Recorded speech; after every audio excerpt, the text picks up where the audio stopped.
To be quite frank, some people are just in denial. They don't want to give up ultra-processed foods. It is absolutely astounding to me how many people would rather give up their agency than do the work. The mindset, this mindset is really just quitting. It's quitting with extra steps. All of the lies that GLP-1 users tell themselves are really just different ways to avoid doing the real work of actual long-term change. Hi everyone, my name is Mima. I used to be obese. I lost all of the weight through a combination of GLP-1 medication, a whole foods diet, and weightlifting. I am now an endurance cyclist training for Unbound Gravel 100 miles in Emporia, Kansas in May, and I have been off of GLP-1 medication for nearly 3 months now.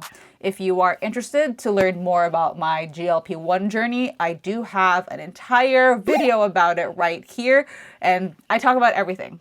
From how I started to what my program was, what those 14 months of being on GLP-1 medication was like. And if you're curious about why I got off of GLP-1 medication and how I got off of GLP-1 medication, you can check out this other video where I talk about all of that there.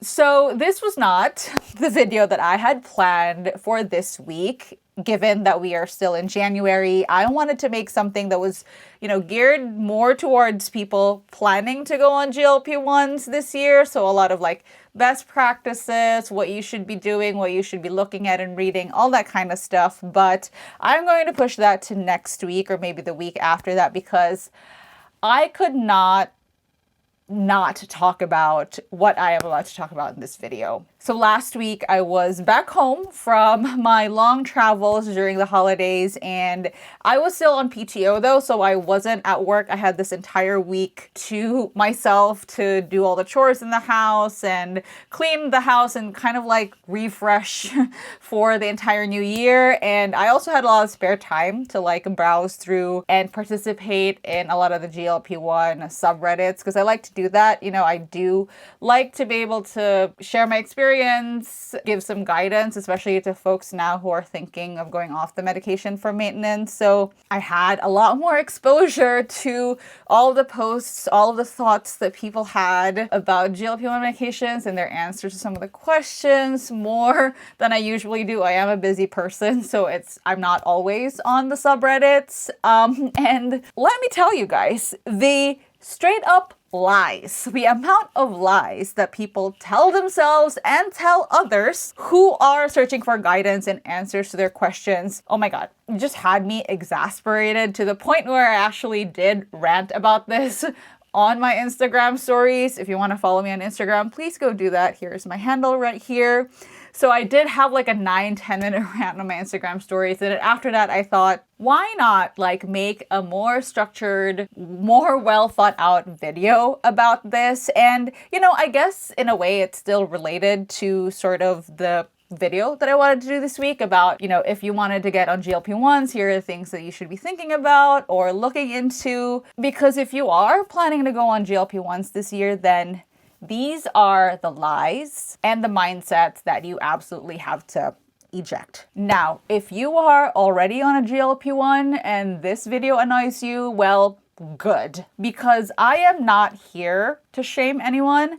I am here to make sure that you don't waste the time that you have on this medication. Quick disclaimer though, I am not a doctor, not licensed in any way, shape, or form in any state in the United States or any country in the world to practice medicine. Everything I am sharing here is just education and lived experience, and you should be making medical decisions with your clinician and your healthcare providers. Now, I am incredibly privileged to have an entire medical team behind me, including an obesity doctor to support me on my journey on and off of GLP-1 medication. So there is a huge chunk of my knowledge that I'm sharing with you that comes from them. Also, just to be clear, I am not anti-GLP-1.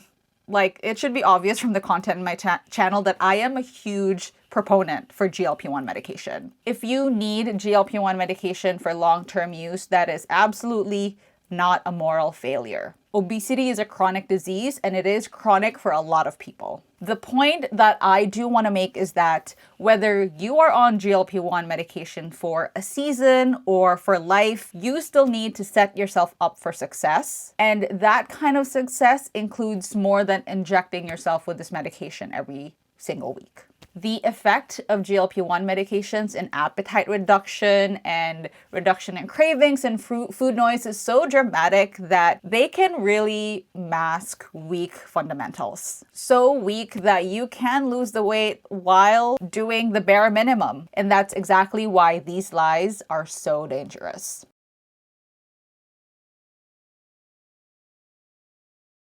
Now, this first lie is the most expensive lie because it trades short-term comfort for long-term fragility. Yes, this medication reduces food noise, but it does not automatically build muscle. It does not automatically teach skills or fix your weekends or create your routines. And here is the uncomfortable truth that some people may not want to hear. When the medication makes eating less feel easier, it is very, very tempting to relax into that comfort. It is very, very tempting to coast. It is very, very tempting to tell yourself that finally, I can't stop trying so hard. But this is not the time to sink into laziness. This is honestly the time to build the discipline that you couldn't build before because your brain was constantly negotiating with your cravings. And when I say discipline, I don't mean punishment. Discipline is not punishment. Discipline is reliability. Reliability is doing the basics whether you feel like it or not, because doing the basics is what keeps the weight off.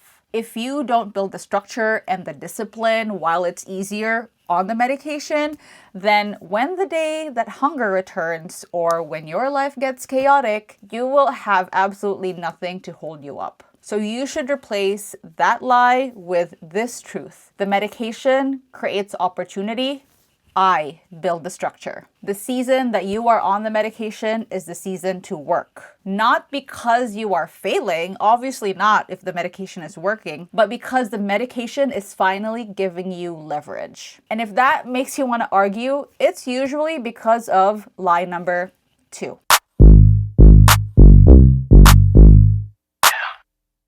Now, this lie is so common because it's half true. Most people weren't living on pure junk. They were eating some healthy foods. They were trying. I mean, I can attest to that. This was me before getting on GLP-1 medication and getting on the program that helped me lose the weight, build the muscle, build the routines, habits, and systems. But before all that, even if I was trying, even if we were all trying, our baseline still wasn't aligned with our goals, which was to lose weight and be at a healthy weight. Again, a lot of us were kind of eating like healthy-ish, but still the foundation of that healthy-ish was still ultra-processed foods. You know, ultra-processed foods that are packaged, prepared, engineered, designed to be hyper palatable and very, very easy to overeat, like those snacks, sweets, fast food, a lot of those convenience foods. And really, you know, to be quite frank, some people are just in denial. They don't want to give up ultra-processed foods. They want that convenience. They want that taste. They want that emotional comfort, and that's fine. I am not your food police. But you have to understand, there is a trade-off to that, because if ultra-processed foods are the foundation of your diet, then you are building your results on GLP-1 medication on sand. Your cravings stay louder, your fullness cues gets weaker, and your healthy choices are like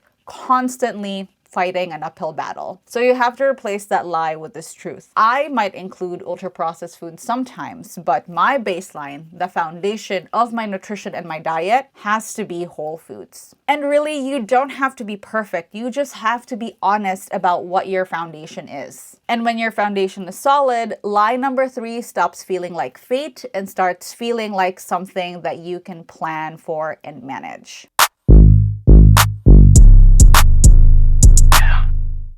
People say this lie all the time like it's the law of physics, but here's the nuanced truth. Regain is common, but common is not guaranteed. And regain is especially common for people who were never ever honest about what their baseline was in the first place. If your maintenance plan off of the medication was basically like, yeah, I'll keep eating this primarily ultra-processed food diet, I just, won't be as hungry, then yeah, when hunger returns, your whole thing collapses. Because when nothing else changes, you are going to regain the weight off of the medication. So you're going to have to replace that lie with this truth. If I don't build a maintenance system, then yes, regain is likely. If I do build one, then my odds of not regaining improves dramatically. Regain is not destiny. Regain is often a predictable outcome of an unchanged baseline. And if that makes you feel defensive, it's usually because it connects to this next lie, which I think is the deepest lie of them all.